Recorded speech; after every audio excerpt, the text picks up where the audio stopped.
ones that don't usually watch WWE on a regular basis, so they're looking for an alternative. Maybe they've come from the New Japan scene, or maybe they prefer Ring of Honor, but they definitely have a different style, and that's good.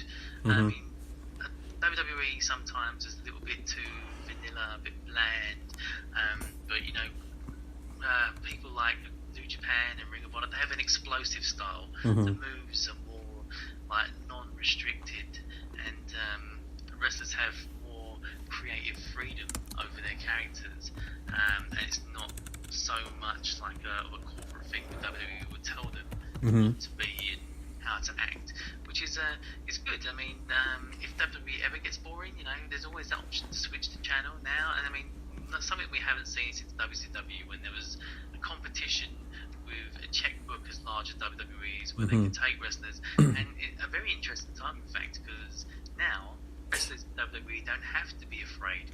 They don't have to go against what they believe is right. So if a character feels like they're being portrayed wrong, or they're not getting the opportunities that they think they deserve, there's another option for them now. They can go to another company and become a big star, and that's more than healthy for the business. WWE's roster is completely overstacked. There's not enough time on TV for them all to get over, and they have people down on NXT like Velveteen Dream, he's been crawling out to get onto the main roster, but he's just simply not allowed to get there because he'd be wasted there.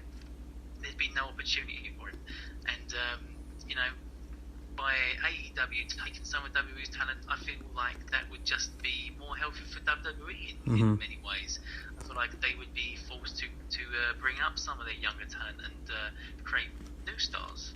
Yeah, it's a great time to be a professional wrestler, I feel, because, you know, like Matt said, there's another place to go. I know we've had TNA in the past, but they couldn't give you contracts like WWE could. Unless Spike, when they were with Spike done exclusive contracts on guys like Hulk Hogan and Eric Bischoff. They paid their wages, TNA didn't. But in this instance, Tony Khan and his dad, they are pretty wealthy businessmen. I mean, they've got Fulham Football Club over here, and, you know, they've got the American football team as well. And so they, and plus they, what's interesting about them, Matt, is they went to Cody and said, look, we like your passion that you went for at All In. If we back you, can you, do you think you can run this thing? And that's quite refreshing, and I think this is why it could work in a lot of ways. I'm pretty certain that if you've got somebody that knows TV and everything else at the top of your company, that's going to help. I mean, I think if there was any damaging thing with TNA, it was just never run like a business. They never turned a profit, and there's no way these guys, no matter how wealthy you are, you're not just going to throw away money. You're not just going to go, right, I just want everything.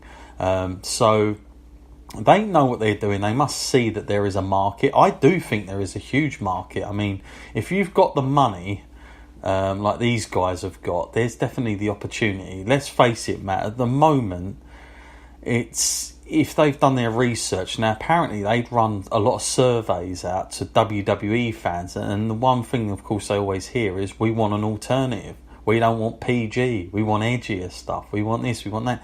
So they're not silly. They would have had researchers, marketing people going out there and thinking, what can we do?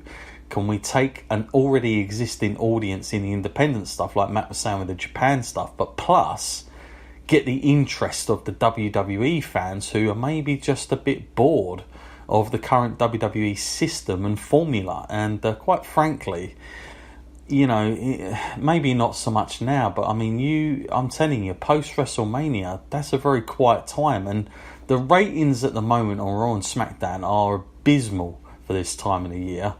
So there is a real opportunity for me if you can make a more edgier product, and the style is sort of like not as limited as what WWE's are, and you can be a little bit more edgier, then there's a lot of there's a lot of potential here, and I think signing Kenny Omega is a fantastic acquisition. I know he's not going to have the complete name value to maybe all the WWE fans. I still think they will definitely sign somebody from WWE. And do you know what? I don't even think that they've got to sign the most elite guy. I think that, I know Jericho's been like, we're not just going to sign anybody, but I think to turn heads and get somebody interested on another channel, they probably only got to get one person who, you know, maybe just hasn't made it yet, but it's going to just have the curiosity of the WWE fans to go, what's he doing there? And then that's it. That's how it normally works. So, very, very fascinating times at the moment. Do want to say, Matt, that the current roster looks... I mean, it's interesting to see what sort of wrestlers they're going for, isn't it, at the moment? They aren't just going for sort of the huge names, and they are trying to give young guys and guys that have been around for a long time opportunities here, and that's what I like about it, really. But one thing that does strike me, Matt, when I look at the roster is variety, and that's always a good thing when you got that. Is there anybody other than the sort of top tier guys, Matt, that you've been impressed with that they've signed so far for them? Well, the obvious names do stand out, but when you think about the options available to them, it's not even people they necessarily have to sign. I'm sure they're pretty flexible. About, people doing one-off appearances, and that's what comes with having this kind of. It's almost got the indie vibe about it, hasn't it? I mean, I know it's more than that, but there'd be no harm in just bringing people off the cuff now and then. Yeah. And if they do get a kind of working agreement with New Japan, that's just going to be absolutely phenomenal. Everything you want to see will be in this company. Pretty much you have the best in the world because you get the people from the America that didn't sign with WWE that arguably some of them, best in the world kind of caliber. But for me, I'm always excited to see people like Marty Scurll, and not just because he's British, not just because of that. I mean, he's not necessarily regarded as one of the best that they have, but the potential is there in this guy. It's completely like raw talent. He can set his mind to something and accomplish it. There was many times in his career when he was told that he probably wouldn't amount to much, but completely proved everyone wrong, reinvented himself, came out top really at the end of it, and there's still more to come from guys like that. And Zack Sabre Jr., someone that continues to grow, someone I'd love to see grow in AEW. If he gets the opportunity to do that, and other people. I mean, it just sounds like I'm listing off British people, but it's a fresh Ospreay. WWE has built NXT UK because they know there is untapped potential here, and people like Will Ospreay as well, another guy who's got great skills in the ring. And Neville, what an underused talent he was in WWE, and someone that I'm sure we will see used against WWE, and they will probably regret that. And just to wheel off another UK talent that was signed, very interesting, is Jimmy Havoc. Didn't see that one coming, but it goes to show, Matt, how their eyes are just about everywhere, and they're really interested in giving opportunities.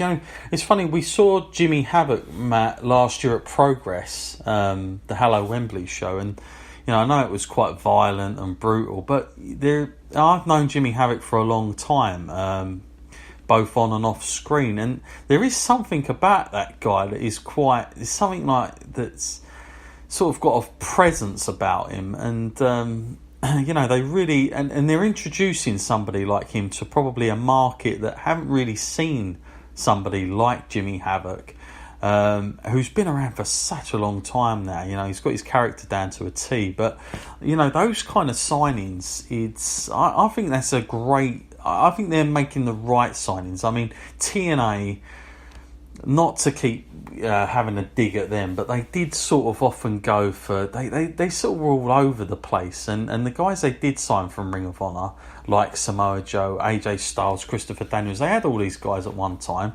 and they didn't do a tremendously great job with them after time sometimes. So I feel like at least with these guys, and if you think about Cody and the Young Bucks, they've been in Ring of Honor.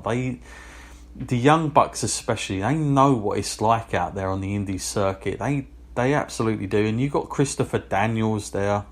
I mean, as well, Matt, Pentagon has signed with them as well. That's a massive signing. I mean, think of the prospect between him and, say, someone like Pac, Matt.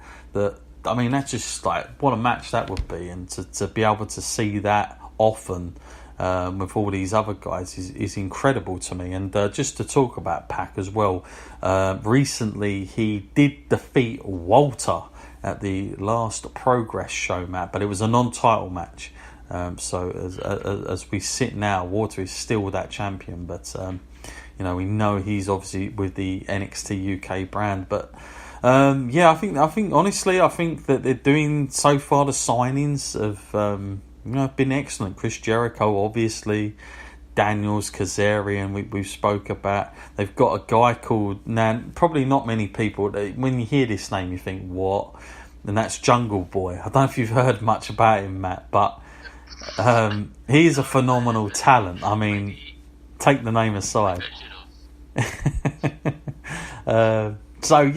Honestly, I think, I'm very intrigued to see what they do. I know that production wise this is going to be absolutely fine. What's interesting, Matt, is they've also booked this year, haven't they? They've booked out a certain amount of events before they go weekly, and one of them's going to be in the UK even. So I'm going to be, I know you and I are both going to be looking out for that one. But that's, they're not hanging about. Getting our credit cards ready. We're not going to be hanging about, and they're not hanging about either. So it's very, very refreshing that they're straight out. You do wonder, of course, what this does for poor old Ring of Honor, who, again, not only have they got a tackle with WWE nicking their talent, but now they've got another one, Matt, in the mix of it. But you know what? I say this all the time. Ring of Honor, it's so well set up that those guys will be fine. In my opinion, they will be absolutely fine because they never ever try to be something they're not, and that's why they always have. That's why they've survived for so long. In my opinion, they're very, very respectable, and they know their audience. They don't try and cheat them out of anything. They're really friendly. They're probably, of all the products, they are the most transparent roster I've ever come across, where they're just out just talking to anybody at any time, no problems, completely out of character, just fine to have a chat. So I think that'll be fine, those guys, in my opinion. And of course they got the big Madison Square Garden show, let's not forget, coming up as well, which is a massive deal. I was just thinking, Matt, as we were talking about guys who have no fear, very recently, Matt, on TMZ, Matt Riddle come out with a few interesting quotes. I thought, blimey, he's not holding back, is he? Sort of stuff around, he finds the current WWE, does he actually think about it?